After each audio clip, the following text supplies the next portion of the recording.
সুপ্রিয় শিক্ষার্থীগণ, আজকে আমরা আলোচনা করব এবিটিএ টেস্ট পেপার পেজ 326 নিয়ে।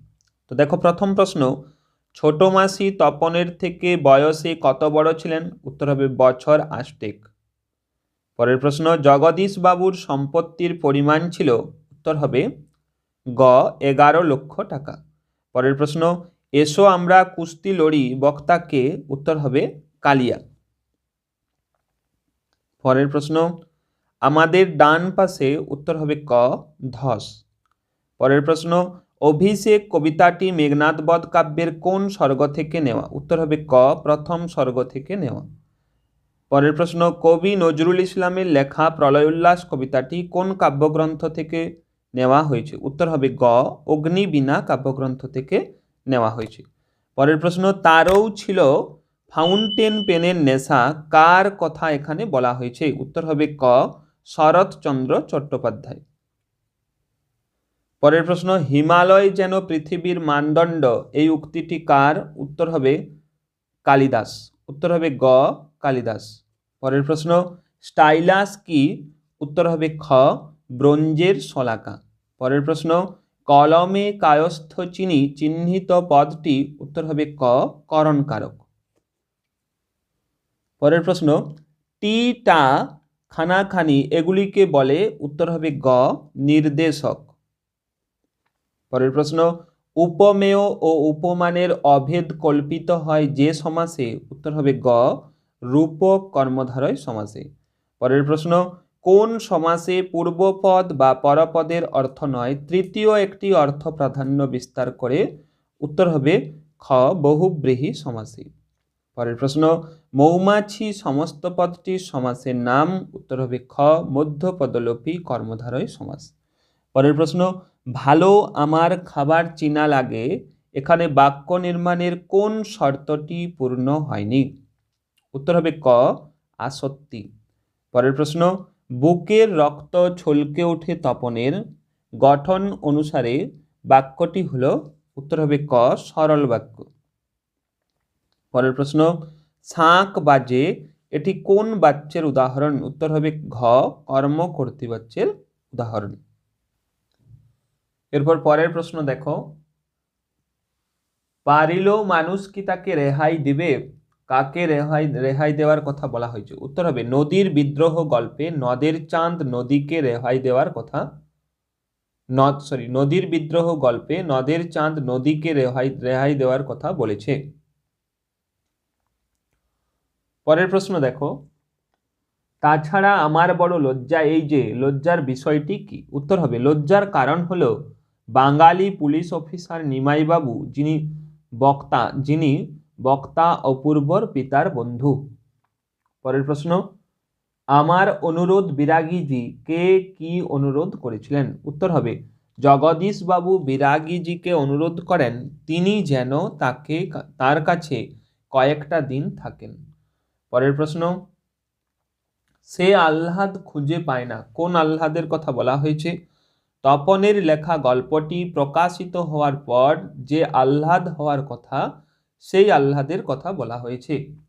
পরের প্রশ্ন, সোনা মাত্র অমৃত ফতোয়া জারি করে দিল, ফতোয়াটি কি ছিল? উত্তর হবে অমৃত ফতোয়া জারি করেছিল যে ঠিক ইসাবের মতো জামাটি না পেলে সে স্কুলে যাবে না। এরপর পরের প্রশ্ন দেখো, সব চূর্ণ হয়ে গেল, কি কি চূর্ণ হয়ে গেল? উত্তর হবে গোলাপি গাছ, ছড়ানো করতলের মতো পাতা, চিমনি, প্রাচীন জলতরঙ্গ সব চূর্ণ হয়ে গেল। পরের প্রশ্ন দেখো, এই কি সাজে আমারে কাকে কি সাজে না? উত্তর হবে দেবী লক্ষ্মী এসে জানান যুদ্ধে রামের হাতে বীরবাহু মৃত, লঙ্কার এই পরিস্থিতিতে ইন্দ্রজিতের প্রমোদ কাননে বামাদল মাঝে বিলাস ব্যসনে মত্ত হয়ে থাকা সাজে না বলে মনে হয়েছে। পরের প্রশ্ন দেখো, এলো ওরা লোহার হাতকড়ি নিয়ে, কারা কোথায় কেন এলো? উত্তর হবে সাম্রাজ্যবাদী শাসকেরা এলো আফ্রিকায়। পরের প্রশ্ন, এ মুহূর্তে মরে যাব নাকি, এ আশঙ্কার কারণ কি? উত্তর হবে চারদিকের প্রতিকূলতা হানাহানির ফলে গৃহহারা মানুষ চোখের সামনে ভবিষ্যৎ প্রজন্মের মৃত্যু দেখে নিজের বেঁচে থাকাতেও সংশয় প্রকাশ করে ও হতাশাগ্রস্ত হয়ে পড়ে। এই পরিস্থিতি দেখেই কবির এই উক্তি। পরের প্রশ্ন, সখী সবে আজ্ঞা দিল, কি আজ্ঞা দেওয়া হলো? উত্তর হবে অচেতন 4 সখী সহ পদ্মাবতীকে বসনাবৃত করে উদ্যানের মধ্যে নিয়ে যাওয়ার জন্য আজ্ঞা দিয়েছিলেন। পরের প্রশ্ন দেখো, বাংলায় একটা কথা চালু ছিল, কথা কি কথা? উত্তর হবে কালি নেই কলম নেই বলে আমি মুন্সি।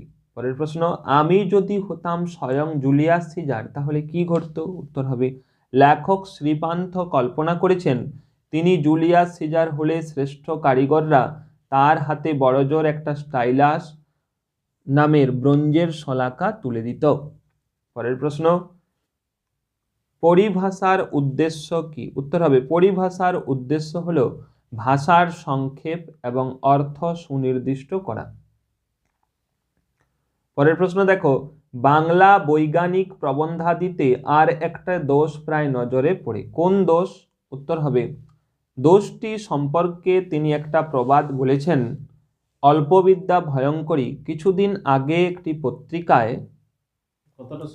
তিনি দেখেছেন অক্সিজেন বা হাইড্রোজেন স্বাস্থ্যকর বলে বৈজ্ঞানিক যুক্তি নেই, তারা জীবের বেঁচে থাকার পক্ষে অপরিহার্য অঙ্গমাত্র, তবে ওজোন গ্যাস স্বাস্থ্যকর। পরের প্রশ্ন দেখো, বিভক্তি ও অনুসর্গের একটি পার্থক্য উল্লেখ করো। উত্তর হবে বিভক্তি স্বাধীনভাবে বসতে পারে না, অনুসর্গ স্বাধীনভাবে বসতে পারে।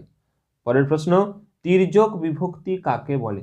যে বিভক্তি একাধিক কারকে ব্যবহৃত হয় তাকে তির্যক বিভক্তি বলে। যেমন এ বিভক্তি, পেনে লিখি করণ কারকে বিভক্তি, আর মোড়ে ঘরে যাব এটা হচ্ছে অধিকরণ কারকে এ বিভক্তি। পরের প্রশ্ন, সমধাতুজ করণের একটি উদাহরণ দাও। উত্তর হবে কি বাঁধনে বেঁধেছ আমায়, এটি হলো সমধাতুজ করণ। নিত্য সমাস কাকে বলে? উত্তর হবে যে সমাসের ব্যাসবাক্য হয় না বা ব্যাসবাক্য করতে হলে অন্য পদের প্রয়োজন হয় তাকে নিত্য সমাস বলে। যেমন গ্রামান্তর অন্য গ্রাম। পরের প্রশ্ন, শশাঙ্ক কোন সমাসের উদাহরণ? উত্তর হবে শশ অঙ্কে যার বহুব্রীহি ব্যাধিকরণ বহুব্রীহি সমাস। পরের প্রশ্ন, একটি শর্ত সাপেক্ষ বাক্যের উদাহরণ দাও। উত্তর হবে যদি ভালোভাবে পড়ো তবে পাস করবে। পরের প্রশ্ন, বিধেয় কাকে বলে? উত্তর হবে উদ্দেশ্য সম্পর্কে যা কিছু বলা হয় তাই হলো বিধেয়। যেমন রাম ভালো ছেলে, এখানে ভালো ছেলে হলো বিধেয়। পরের প্রশ্ন, কর্মবাচ্য ও কর্তৃবাচ্যের পার্থক্য। কর্মবাচ্যে কর্মের প্রাধান্য থাকে, ভাববাচ্যের পার্থক্য, ভাববাচ্যে ক্রিয়ার ভাবের প্রাধান্য পায়। পরের প্রশ্ন, তারপর তাদের নজরে পড়ল কর্তৃবাচ্যের রূপান্তর। উত্তর হবে তারপর তাদের নজরে এলো। পরের প্রশ্ন, বাক্য নির্মাণের 3টি শর্ত উল্লেখ করো। উত্তর হবে যোগ্যতা, আকাঙ্ক্ষা, আসক্তি। এরপর এই পেজের বঙ্গানুবাদের উত্তরটা দেখে নাও।